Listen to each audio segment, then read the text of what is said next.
Hi, I'm your host, Larissa Worstiak. Through this podcast, I aim to empower and inspire jewelry entrepreneurs and innovators so they can thrive by doing what they love. I'm passionate about digital marketing for jewelry brands, and I'm excited to share my passion with you. This is episode 143, and today I'm going to be sharing 10 of the top jewelry marketing money wasters so you can avoid making the same mistakes that I see some jewelry brands making when it comes to their marketing budgets and spends. You may be surprised by some of the things that are wasting your money, and I may even save you from spending needless dollars in the future, so listen up. But before we get to today's episode, I want to share some marketing related news and insights from the past week that caught my attention. So I talk a lot on this podcast about live streaming and how it is the future of e-commerce shopping, and TechCrunch recently had a really great article about how live streaming is booming and driving a significant uptick in the creator economy. A new forecast estimates that consumers will spend $6.78 billion in social apps in 2021. That seriously blows my mind. And that number is only expected to grow to $17.2 billion annually by 2023. In the first half of this year, $3 out of every $4 spent in the top 25 social apps came from apps that offered live streaming. So live streaming is playing a major component in what is inspiring consumers to buy. They're helping to drive demand for these social apps also, and helping to boost other key engagement metrics like time spent in the app. So live streaming can really help engage your customers in a way that no other form of digital communication really can. And if you want your customers to spend time with you, with your products, with your brand, then live streaming can be a really great opportunity for you.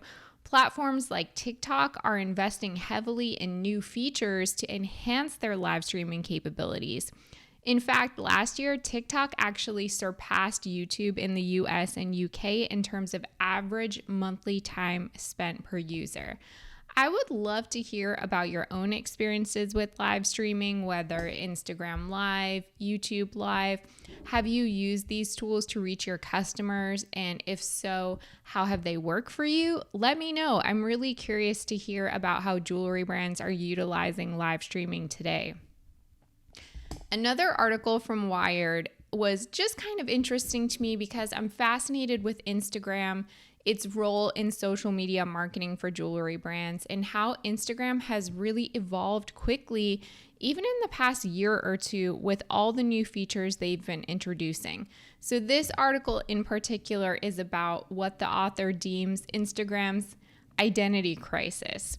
Ever since Facebook acquired Instagram in 2012, the app has grown an estimated 1 billion monthly users and reportedly generates around $20 billion a year in advertising revenue, which is great for Instagram. That's amazing growth. At the same time, it seems like that growth has coincided with a steady loss of autonomy for the platform. Bloomberg reporter Sarah Fryer says that Instagram has gradually become less of a company within a company and more of a product division of Facebook. Several former Instagram employees who left Instagram after 2 years at the company have described this envy-fueled relationship between Facebook and Instagram, where apparently Facebook's paranoia of being uncool while apps like TikTok are becoming more popular have resulted in a self-imposed dominance on the other apps that it owns, like Instagram. It's really interesting to see how Instagram has evolved to keep up with TikTok.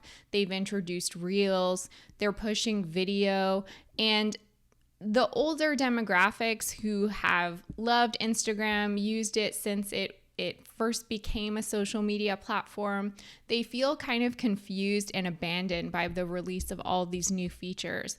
I am keeping a close watch on this because it fascinates me. So many jewelry brands rely on Instagram as a way of engaging with consumers.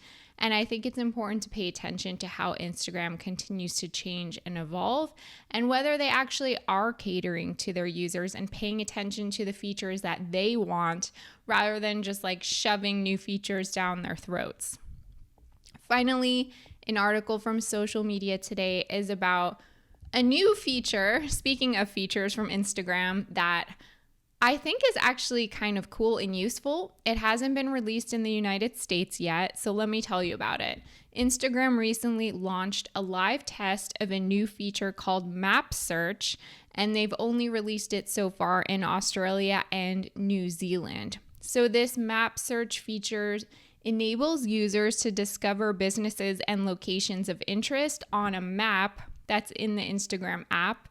They can find information about each listed business, as well as any public posts that have been tagged with that location. I love this idea. I hope it comes to the United States and to other countries. It will be especially useful for jewelry businesses that have a brick and mortar storefront location and want to get discovered by maybe people exploring their own cities or towns, or even travelers who are looking to find unique jewelry stores. I know I was recently traveling to New York City and I wanted to know where all the jewelry stores were. I wanted to see them all, and I feel like this feature would have been really useful to me if it had been available. So I'm looking forward to seeing it come to the US. If you want to get the links to the articles I share in this segment of the podcast, you can sign up for my email newsletter by visiting joyjoya.com/signup, and you'll get a digest with the links whenever a new episode drops. Okay, let's talk about the top 10 marketing money wasters for jewelry brands. So number 1 on this list, something I see very often, usually done out of desperation, out of jewelry entrepreneurs, leaders, marketing managers who just feel so frustrated with social media marketing, are making this mistake. They're spending money on advertising without really having a sound, comprehensive strategy or plan behind the advertising or the ad buying. And if you don't have goals, if you don't fully know what you're doing, it's unfortunately just going to be a waste of money. I have to say, as someone who is pretty well versed in social media advertising and pay-per-click advertising, I see the ways that platforms like Facebook, Instagram, and Google market themselves to small business owners. And they really create an illusion that advertising is fairly easy, there's a small learning curve, that it's affordable, that it's accessible, that it's kind of easy to get results when you pay to play. But the reality is, as someone who has run ad campaigns and has seen results or non-results firsthand, who understands how budgets work and what kind of budgets are needed to achieve certain results, it's a lot more difficult to be successful at advertising than these advertising platforms would let you see behind the scenes. Yeah, of course you can sign up for an account today and start advertising and have your ads out there, but are they going to be effective? That's a whole other story. If you are not an advertising expert, I suggest you tread carefully, because it's so easy to waste money on advertising. If advertising is something you seriously would like to pursue, I suggest either you yourself, like getting more education in that, or even better, partnering with someone who specializes in advertising, because even though that may be an extra investment or expense to pay for that person, you'll probably end up evening out by spending those ad dollars in a smart way, rather than just like throwing your money and not fully knowing what you're doing. So that's number 1. Number 2, one of the biggest marketing money wasters is spending on marketing, but really micromanaging every dollar that's going out the door. So what do I mean by that? Marketing, and really any investment that you make in your business, I would say there are few business investments that you can track the return dollar for dollar, you kind of have to see it as an investment in your future. Of course, you need to have a budget, you need to spend in an intelligent way, but if you are literally trying to track the return on investment for every marketing dollar that you spend and expecting to see like a 1-to-1 return on investment, then you probably shouldn't be spending on marketing anyway, because you don't fully understand that it's an investment in your future and that you may not be able to reap the rewards of that or see the tangible results of that until a few months from now, a few years from now.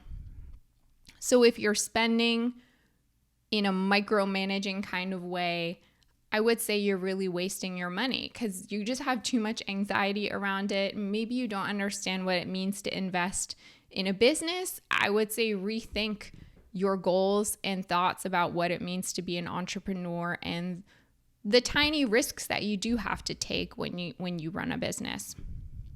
So number 3, spending marketing dollars on event marketing, events, trade shows, trunk shows, pop-ups, whatever kind of in-person or even virtual event, without really testing those waters for yourself or understanding the audience. So for example, if you're thinking about signing up for a trade show that you want to do, it's kind of a dream in a vanity way to have a presence at this trade show.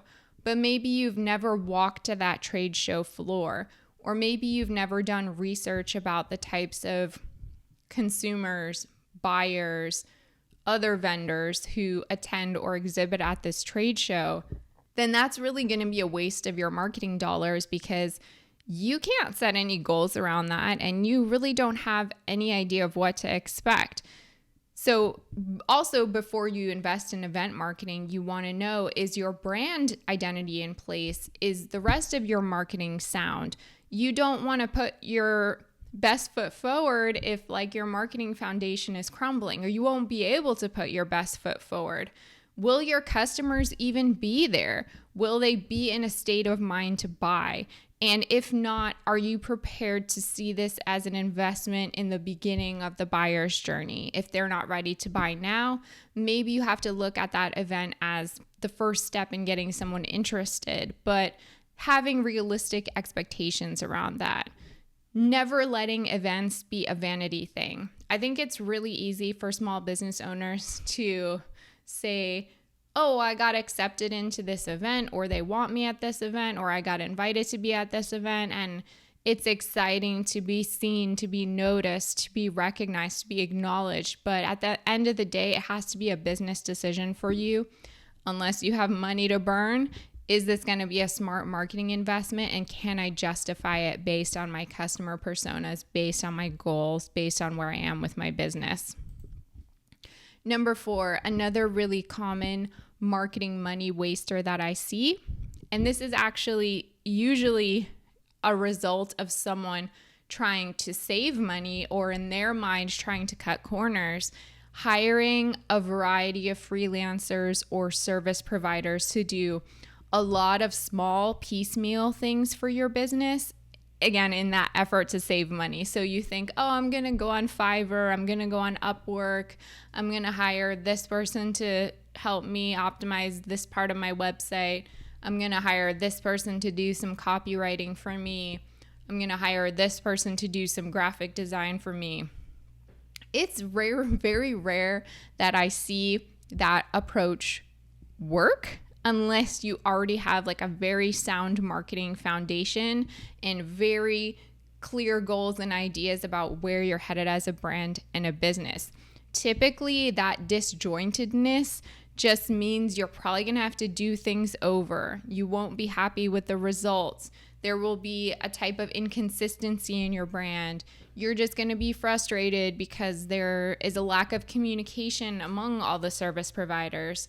So trying your best to consolidate that work is usually the best route, even if that ends up being a little bit more expensive. because you'll have more consistency overall. Finding that one person, those two people you can really trust for marketing support usually ends up being better, even if it's an initial higher spend upfront. Number 5, one common money waster in marketing that I see is creating really complex marketing collateral, whether that's printed collateral or digital collateral, or a really complex e-commerce website before you've really proven your messaging, proven your products, and feel confident that all those things are resonating with your customers. I'm a big fan of beta versions of things. I like my clients to kind of start more simple or start with a test. So maybe there are 2 versions of something that they're testing as a start to get their feet wet, to better understand how these things will perform. If you think you know right out of the gate what's going to work, 9 times out of 10, it's probably going to be wrong, because it's really hard to anticipate how consumers will react to something, what will resonate with them. You could have a really good idea and make a great educated guess, but most times I would say it's not worth creating the most complex version of your marketing when you aren't sure that it's going to work. Trust me when I say you will be able to evolve your marketing. You will be able to make tweaks to it. You don't have to get it perfect right out of the gate. It never happens like that. Even the biggest brands in the world are constantly making tweaks, changes, improving, growing, taking the data, and then creating new versions of something. So don't spend all your money on some bang out, full blown marketing effort when you haven't tested some kind of beta version of it first. Number 6, if you are an up and coming brand, if you have a fairly new website, and or if you haven't really been paying much attention to your website data, to your website traffic, if you haven't really paid any mind to basic search engine optimization or content, a really big marketing money waster is paying for help with full-blown search engine optimization or SEO services when you're just starting out. I definitely offer my clients who I just begin working with some basic SEO, but this is stuff like they don't have meta descriptions in place, or they've never thought about their meta descriptions. They've never thought about a blog strategy. They've never considered adding sprinkling keywords to their website. They've never even looked at their website traffic. There are really basic grassroots ways that you can start with SEO before you go full force and hire an SEO agency because you're desperate to get traffic to your website.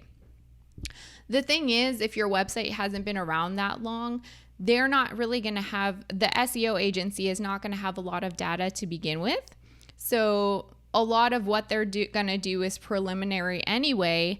And the thing with SEO is it needs to keep evolving and growing with you. SEO is never a one and done job. So even if you hire an SEO agency now to kind of optimize you, get you up to speed, this is going to be a lifelong thing as long as you want to run a business online.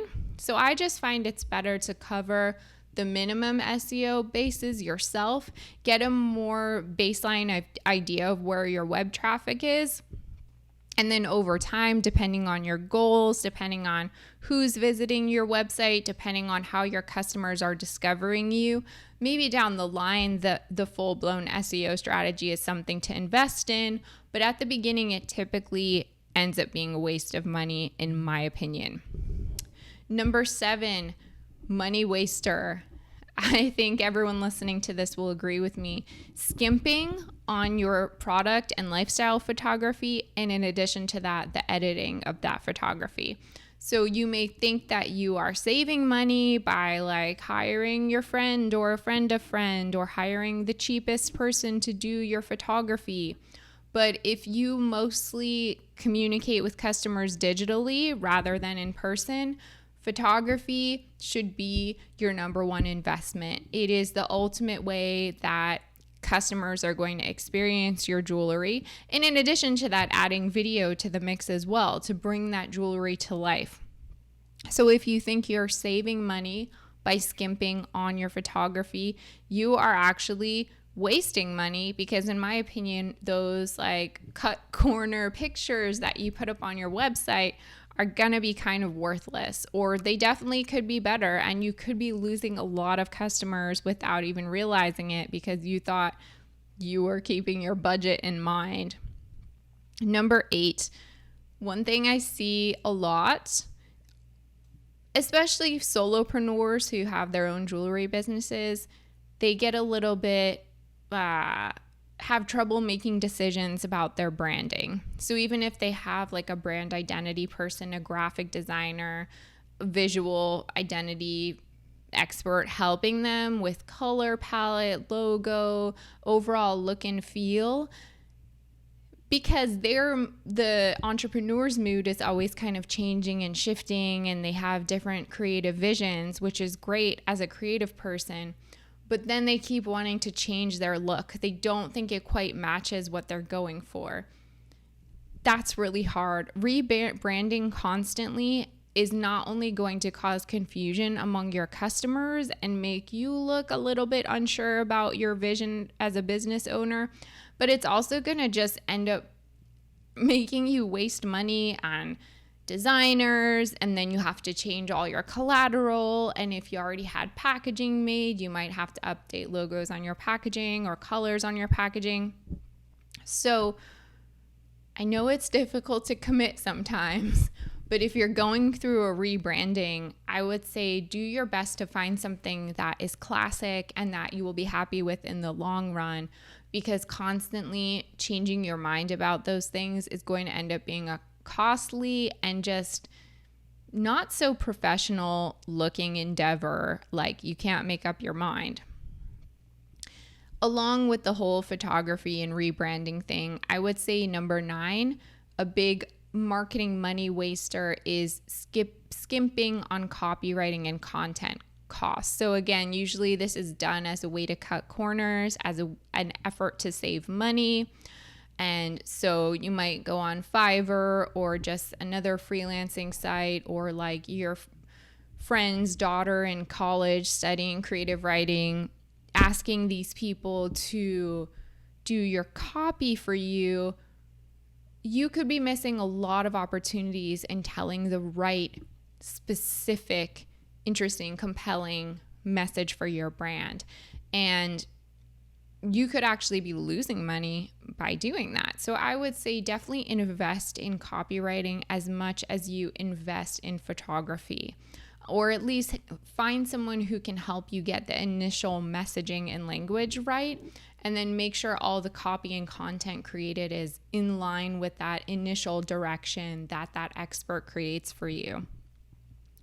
And then finally, number 10, a big marketing money waster that I see a lot is spending a lot of money on product development or materials, or putting in the time to create new products and just continually expanding the product assortment without actually testing that direction, testing those products on customers, or proving that there's a market for them. So I think a lot of creative entrepreneurs have the tendency, of course, to just create first and then figure it out later. But I would recommend getting in the habit of trying to at least figure it out a little bit first. So have a strategy behind your product development, behind how you build out your assortment, and then try to be creative within those confines, expanding and growing within these bounds that you create for yourself. Otherwise, I find that it becomes a waste of money if you're just creating a lot of products that you're not sure anyone wants. So those are my top 10 jewelry marketing money wasters. Are you guilty of any of these? Have you been guilty of these in the past? Don't be shy. I want to know. I want to help you. I want to prevent you from making these mistakes in the future. I'm also curious if you disagree with me on any of them. Feel free to challenge me. You can, if you listen to this podcast on iTunes or Spotify, always remember there's a video version on YouTube and you can leave comments there. You can always email me also. That's Larissa, LARYSSA @joyjoya.com. I would love to hear what you think.